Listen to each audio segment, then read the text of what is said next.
3, 2, 1. Near your face better. and everything. That was better. I thought it was only one mic though. Only one camera. Want to be in the middle?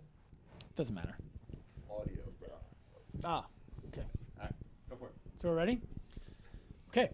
So we're here today. I have Keith Van Wickler, Rob Maloney, the two head coaches at Active Life Athletics, CrossFit Island Park, and we're going to talk about why you might have sucked or not at 17.1, and for sure why you might or might not be walking around like the Hunchback of Notre Dame, which Dave Castro alluded to the fact that you might be today. So first and foremost, let's start with Keith.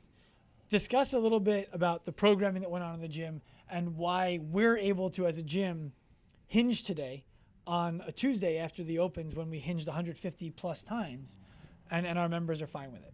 So a big part of it comes down to what we did after 17.1. Sunday, we told people if you did the open workout on Saturday, you're not taking class on Sunday. You shouldn't be. And we gave them the recovery piece from the performance care segment, specifically designed for 17.1 and recovery. And we encouraged them to do it and kind of forced them to do it on Monday's warm-up, kind of blended that with our warm-up. But in preparation, most recently, for the last 2 months, we've been pulling from the floor in our strength segments at a low percentage for high reps in a controlled environment. So making sure people can handle that kind of volume hinging at lower weight. And for, as long as we can remember, we've been making sure we are out of the sagittal plane, working rotation, working laterally, pulling from the ground with a single arm, going overhead with a single arm, doing high pulls. So all of those things that you don't typically see in barbell movements in your typical CrossFit gyms or movements, we've been doing them. So we were prepared for it, so we're not in shock after doing them for a lot of reps on Saturday. That's a quality. Yeah, Cleary's in shock. But Some people. my daughter was like, "Hey, would you pick Daddy Uppy?" I'm like, "No, forget it." But so Rob, we had a video of you from what? How long ago we shoot that video of Rob snatching the 100-pound dumbbell just for fun? 6 months. About 6 months ago. So when this workout came out, I sent you a text and I was like, "Hey, did you and Dave Castro talk about this? Because this seems like exactly what you would want. The only thing that would have made it better for you would have been if they were squat snatches." And what'd you pull? A 1058 on this? 10:56. 10:56. So what is it about what you do on a daily basis that you and how, first of all, how do you feel now? Are you sore? I'm fine. I worked out twice after doing that workout that day. Right. So that was basically like your A piece. Yeah. Right. So what is it about what you're doing on a day-to-day basis do you think attributes to you being able to do that? And I'm not asking you to talk about us and how great everything here is. I just want to hear what you do on a day-to-day. Well, for that, I just took it as that's one workout. That's 11 minutes of my time, and I'm used to doing 90 to 120 minutes of working out each day. So I took it as that, and then it was, all right, let's recover and start moving around, see how I feel, and I went into what I had programmed for the day. As for the dumbbell, I was talking with someone yesterday, how many times have I done a dumbbell workout with snatches? I don't know, a ton. But in that style, it's been a different style every time. So it's been heavier with lighter volume. So that was aggressive. That it was a lot of reps, but it's different going for time versus AMRAP. Well, you also had an interesting thing that a lot of people were speaking to the contrary of. And when I started doing my workout, which I didn't think I was going to finish, you talked about the pace on the burpees, and talk to that a little bit. It was because most people were like, "That's when you're going to recover. Slow down, Right. Take your time." Right. So from what I watched, I only did the workout once. I did it Saturday morning. So what I watched on Thursday night, I watched a couple of people do it. Watched the guys do it on the announcement, and I watched 5 or 6 people do it Friday, and their workout was either make or break with the burpees.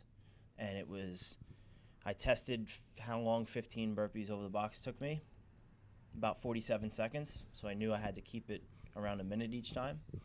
But I saw a wide range from people doing minute 10 seconds to 2.5 minutes to get 15 reps in. So it's a huge range of where you can either create your workout or wipe out and time cap. They were lucky they had a time cap. A lot Yeah, of you people. told me you need to go faster than you think on the burpees. Don't burn them out, but go faster than Right. you think.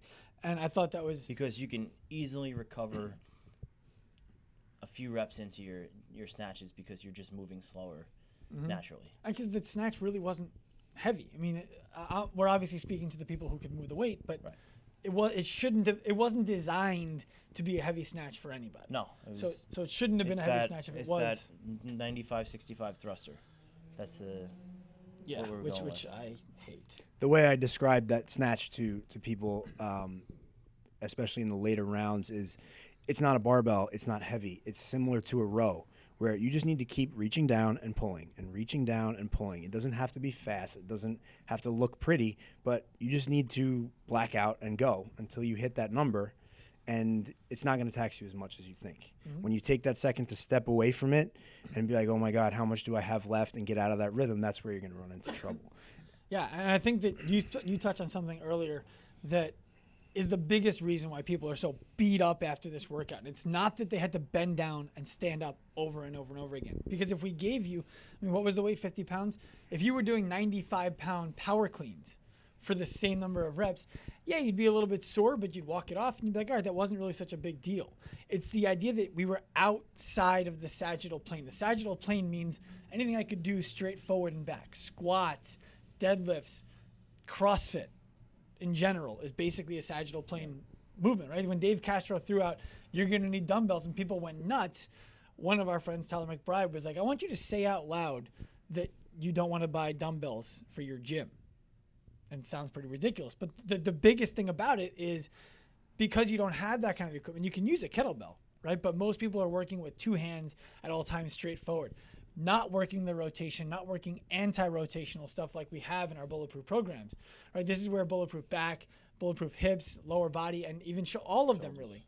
The idea is that we're building these things in so that you're living in a space that you're not typically comfortable living in, right? Like it's very little that we do is sagittal plane because we know you're getting enough of that in the CrossFit gym. We're going to be doing stuff out here and in rotation because that's what you're not getting in the gym. And did you put our whole? I wasn't here on Saturday. I was still in Florida working on this. Yeah, the this whole tan. warm-up was there. So the gym did The gym did our warm-up. We did it on Friday as well. Okay. So I did it at home on Sunday. Yeah, Perfect. so the recovery piece. So yeah, once the workout is released and we develop that warm-up, that's the warm-up for Friday because we're doing a run-through and a standard review of the open workout. So they're doing that warm-up, and it's all stuff that they're familiar with already because it's in our workouts 2-3 times a week at least.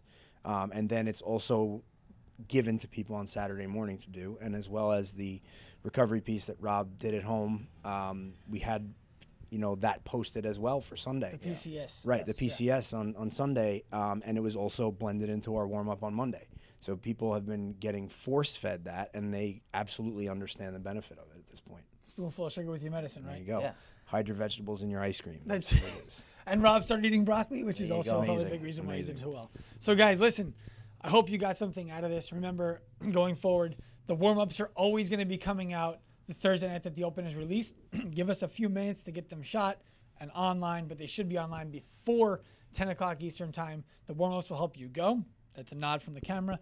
And then the performance care segments will be up on Friday so you guys can recover, and we'll repost them throughout the weekend.